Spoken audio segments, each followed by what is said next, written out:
GRC in cybersecurity is the most misunderstood specialization in cybersecurity. In fact, I met so many people who work in GRC cybersecurity, yet they don't fully understand the breadth of all the cybersecurity GRC roles. It's extremely important that you understand this. GRC is not just one role. It's a broad set of roles. And here's why I say that. It's because there is a lot of junk information out there about what GRC actually is. And that's because of two reasons. Number one, the people who talk about GRC are probably extremely junior in their role, or they potentially have been doing the junior role for so long that unfortunately they don't understand the big picture, or they've actually never worked a day in their life in GRC. This is common, I see it a lot. Some people perform extremely basic roles and somehow they think that this is GRC. It absolutely is not. Now, it's important for you to understand the various levels of GRC roles and how to progress within the levels, because this will enable you to prepare and apply for these jobs. But more importantly, you don't miss out on applying to jobs because you simply didn't know that they exist. I will break it down to you into 3 levels. So you have level 1, which is the analyst or the specialist, level 2, which is mid-career, level 3, which is the big boss. But then we have a bonus level for roles that don't fit within any of these levels. And then I will go over the most important topic, which is GRC training and what type of GRC training you need to do to get these roles. But more importantly, I will also discuss the problems that I see with some of the roadmaps that I see out there for GRC. So get your pen and paper ready because this video is packed with information. Starting with the most junior level, which is level 1. The possible job titles for level 1 are analyst or auditor or assessor or specialist. It's confusing, I know, but this will be your introduction to GRC. This is probably the first role that you'll get to do within GRC in cybersecurity. Now at this level, you'll get to participate in cybersecurity projects and initiatives across the organization. Let me take you through a few examples so you understand how it works. So example 1, imagine that you work for a company and that company wants to build a new website. So to build that website, they engage the cybersecurity team because the cybersecurity team need to make sure that this website is secure enough. Now at level 1, you will be involved in meetings about this project. You will be collecting data, you will be collecting documentation and artifacts related to that website. Now, if the company decides to have a penetration test or a secure code review for this website, you will get to review the penetration testing report or the result of the secure code review. You are not the person who conducts the penetration test, but you need to have an understanding how to read and interpret the result of that penetration testing report. And that's what we mean when we say that GRC is not technical, because you're not doing the technical work, but you need to understand and interpret that work. It's important to know that person 1 is not responsible or accountable for the security of that website, but they will be part of this project. Now, another example to help you understand what level 1 GRC analyst does is a common task that cybersecurity teams do is conduct cybersecurity risk assessments for third-party suppliers or vendors. We call it TPRM or third-party risk management. Now, at level 1, you'll be responsible with meeting with those suppliers, meeting with those vendors, collecting documentations from those vendors, following up with them, and potentially creating some reports or being part of the report creation process to document any security vulnerabilities that you find that this vendor or supplier might have. So again, level 1 is part of this project, but they're not the person responsible for the success of this project. Another important example that I need you to understand to get a full grasp on what level 1 GRC analysts do is when the cybersecurity team looks at compliance programs. In the world of business, for any business to be able to legally operate, they need to comply with a certain set of standards. For example, if you have a building, then the building needs to have fire exits and fire alarms. This is an example of building compliance.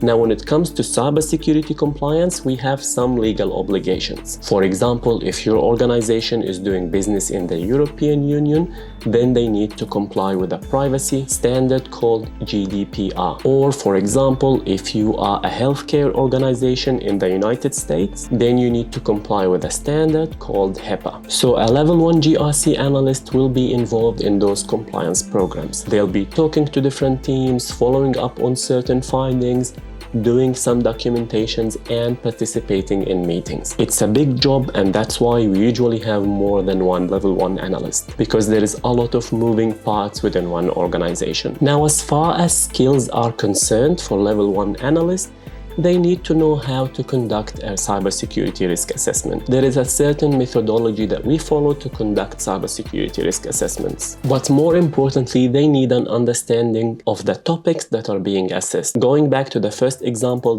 which is a new website for a company. So when you conduct a cybersecurity risk assessment, you usually look at software vulnerabilities. You will also be looking at things like authentication or encryption or even the OWASP top 10. So you need to have an understanding of those topics. You're not doing the hacking or the coding, but you need to have a general understanding of these topics. Which is why when we talk about training later in this video, you will know that memorizing controls and going over all the standards is absolute nonsense. Because once you understand how to read and interpret a framework, the limitation is not how many frameworks you know. The limitation will always be the underlying cybersecurity fundamentals that you assess as part of those frameworks. We will get to that later in the video. Now, there are pros and cons to working as a level 1 cybersecurity GRC analyst. The main advantage is that working at level 1 will give you an excellent introduction to many areas within cybersecurity, because you will get involved in many projects. Now, contrast that with someone who works as a level 1 security operation analyst in a security operations center.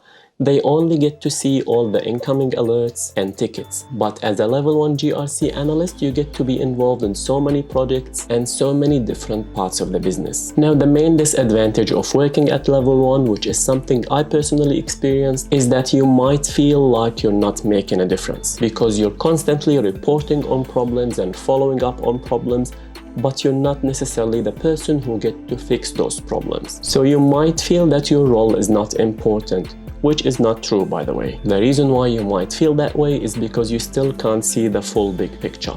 Every role is important, and you'll develop more appreciation for level 1 when you get to progress further in your career. Which brings me to level 2, mid-career. The possible job titles are manager, leader, consultant, senior consultant, or advisor. Now, at this level, typically you will be taking on more responsibilities. You will be involved in projects similar to level 1, but you will be that senior resource who have the knowledge, and you will also get escalations sent your way. So going back to our previous example, when the company is creating a new website, at level 1 you're participating in the project. However, at level 2 you will be the person leading that project. So you might have a few level 1 analysts reporting into you. You might be the person who review the findings or have a sign-off on what the level 1 has done. You are also expected to answer any question that level 1 analyst might have, so you can be more of a mentor to level 1. Now, the other example we talked about was conducting third-party risk assessments. Whilst level 1 analyst might be collecting the evidence and meeting with the suppliers, you will be the person reviewing that evidence. You will be making decisions on whether that vendor is secure or not. You might also present those findings to senior management. So just a caveat with those levels, I'm trying to simplify it for you, but they're not really set in stone. Titles in cybersecurity are messed up. You will meet so many people with the title senior analyst, but once you look at their day-to-day activities, you will see that their role might be extremely junior. So always look for the duties and the day-to-day activities, because that will give you cues into which level you're actually performing at. Now let's go over the pros and cons of being a level 2 cybersecurity GRC professional. The obvious advantage of being at level 2 is you will get to make more money. this is where you will start to see six-figure salaries and beyond. The second advantage is that you will get to have more influence. You'll get to make more impact than what you did at level 1. At the same time, you will have more maturity and you will have a better understanding of the bigger picture. Now, another extremely important and underrated advantage is that at level 2, you will get really high salaries, but you'll also have a much more relaxed job compared to other cybersecurity specializations. For example, I remember when I was leading a cybersecurity team where we did investigations and forensics, I used to get called at 1 a.m. and 3 a.m. because there is a cybersecurity incident. Now, this does not happen in GRC, so you get to have a much better work-life balance if that's important to you. Now, the main disadvantages of being at level 2 is that the stakes are a lot higher. People generally expect you to know your stuff because you have a lot more responsibility and you have more experience. The second and probably the main disadvantage is that you will also deal with more politics. This is something that you will learn to accept, which is the more senior you get, the more people problems and politics you will need to deal with. This is not unique to cybersecurity, but it's something that needs to be emphasized because people seem to forget about it. Now, when it comes to progressing from level 1 to level 2, something you might be thinking about, which is what training and what certifications should you do, and that's a really good question. And before we get to training and certifications, the most important thing that you need to do to progress is to actually do really well at level 1. You need to be the person who gets things done, the person who is willing to learn and willing to understand, and is always ready to help others. This is how you progress to level 2. Yes, training and knowledge are important, but you need to actually do something with that knowledge. But once you are in level 2, you will start to notice that the majority of cybersecurity professionals are either in level 1 or in level 2. Because there is a lot more that you need to do, very few people progress to level 3, which begs the question, what does it take to get to level 3, which is the big boss level? This is a difficult question, and I'll do my best to summarize it for you, so you can have a rough plan on what to do in the future. Which brings me to level 3, the big boss level. But before we get to that, I want to thank the sponsor of this video, NordPass Business. NordPass is an intuitive password manager, ideal for improving productivity for individuals and businesses. Did you know that in 2024, the average number of passwords per person is 168 passwords? This is an increase of nearly 70% in just over 3 years. Not only that, but people waste 11 hours per year resetting passwords, which is insane because it costs businesses about $5.2 million in productivity loss. Now, NordPass Business makes managing passwords a lot more efficient with easy to configure password policies. In fact, 81% of company data breaches are caused by poor passwords. However, NordPass Business gets you to create strong passwords by default. Now, the big issue that businesses face is that departments tend to share sensitive information over email or clear text, which is a big security concern. However, with NordPass Business, you can share credential, credit card information, and other sensitive type of information securely and without sacrificing conveniences between teammates. Now, research has shown that it takes a business 121 days to detect a data breach. But with the data breach notification option with NordPass Business, you can change any compromised password before any damage is done. But best of all, you can try NordPass Business for free for 3 months. And not only that, they've given us an exclusive offer where you can get 20% discount when you use the activation code UnixGuy. So check it out at nordpass.com/UnixGuy. And back to the video. Now, the possible titles at level 3, which is the big boss, are Chief Information Security Officer,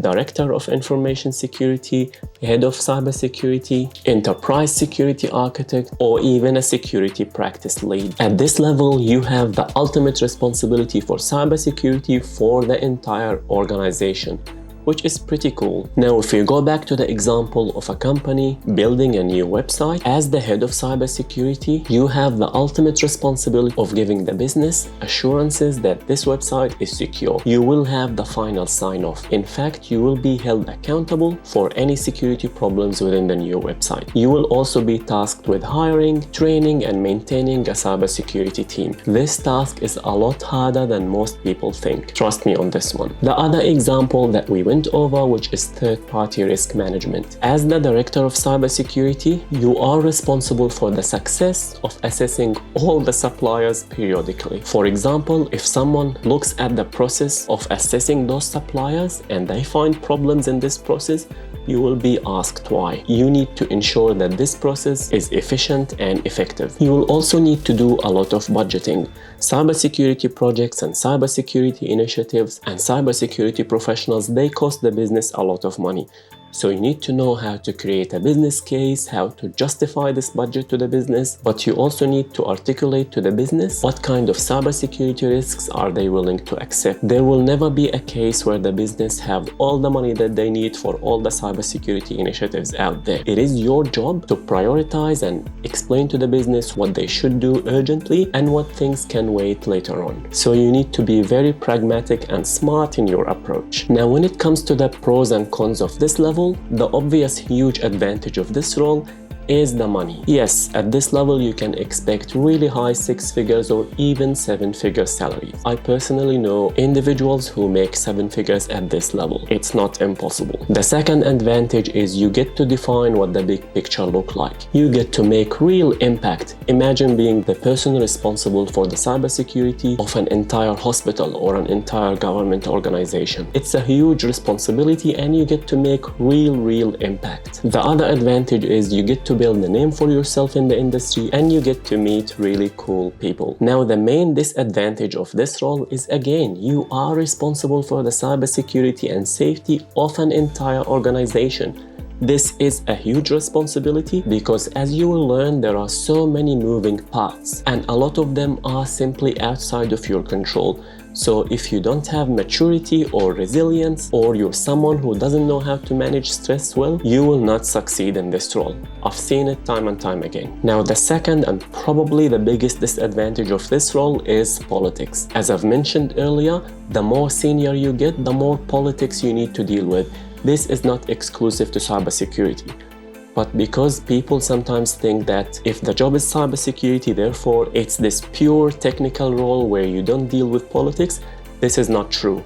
At the most senior level, the entire job is politics, trust me. And for so many people, they simply don't want to do this job because they don't like politics, and I can respect that. Now, I know what some of you might be thinking, which is, in order to get to that level, I need an MBA and a master's degree and a CISSP. None of this is true. Now, sure, if you have a top 10 MBA from the US, it might help you. However, if you're pursuing an online master's degree or an online MBA, none of that stuff will help you. And certifications mean nothing at this level. No one really cares. Instead, you need to work in cybersecurity for a very long time. You need to know how to build relationships. You need to be promoted, and you need to really know your stuff. Now, an important question that needs to be asked: what if there is a GRC cybersecurity role that doesn't fit within the 3 levels? Well, this is what we will go over in the bonus level. Now, like I said, these levels are not set in stone. Therefore, in some organizations, it's normal to see one individual performing level 1 and some level 2 tasks, and vice versa. But what I really want you to pay attention to is small to medium-sized businesses. Those organizations typically don't have big cybersecurity teams. In fact, they might have one person doing all the cybersecurity activities, and that person might have the title of Information Security Officer or cybersecurity specialist. These roles are usually generalist roles where you get to perform some GRC tasks, but you also get to do non-GRC tasks. As a generalist, you will usually do tasks at level 1 and sometimes level 2, and in rare instances you might even do tasks at level 3. So it's all over the place. And if you ask me, I think this is a great role to start your career with because you get an introduction to so many areas within cybersecurity. I talked about the generalist role in this video, and I highly recommend you check it out, especially if you're starting from zero. And now the most important part of this video, and one that most people get wrong, which is GRC training. Now, the truth about GRC is that you don't really need a roadmap for GRC. I created GRC Mastery as a training course to give you everything you need for GRC roles. So in the course, you will learn how to conduct risk assessments, how to conduct audits. You will also understand the fundamental building blocks of any cybersecurity GRC program. The idea of the course is that it will teach you how to read any cybersecurity framework. We do use the NIST framework as an example framework, but once you complete the training, you will be equipped to read and interpret any cybersecurity framework. So as far as cybersecurity GRC training, you don't actually need to do any other cybersecurity GRC training course. And I say this for two very good reasons. Number one is once you learn how to do cybersecurity risk assessments, how to do third-party risk management, or how to do compliance, there isn't much more hidden knowledge that you don't know. The process of doing these things is explained clearly in GRC Mastery. However, once you know and understand this process, you're not going to be limited by the lack of GRC knowledge, but you will be limited by a lack of understanding of the underlying technologies. For example, if you're conducting a cybersecurity risk assessment on an application that lives in the cloud, in GRC Mastery, you understand how to conduct that risk assessment. However, if you have more knowledge about the underlying cloud technologies, your risk assessment will be much more precise. So you won't be limited by GRC knowledge, you will be limited by a more thorough understanding of the underlying technologies. Now, the second reason I say you don't need more GRC training is because there is a plethora of cheap courses in Udemy and in other platforms that unfortunately approach GRC from memorizing and cramming point of view. There is a training for the framework ISO 27000 that gets you to memorize cybersecurity controls. Now, this is pure insanity. No one memorizes the numbers of controls, and it's honestly a waste of your brain cells. Instead, what I recommend is you do GRC Mastery and then try to broaden your knowledge within cybersecurity. For example, do something like the Google cybersecurity, or perhaps gain more knowledge in cloud security.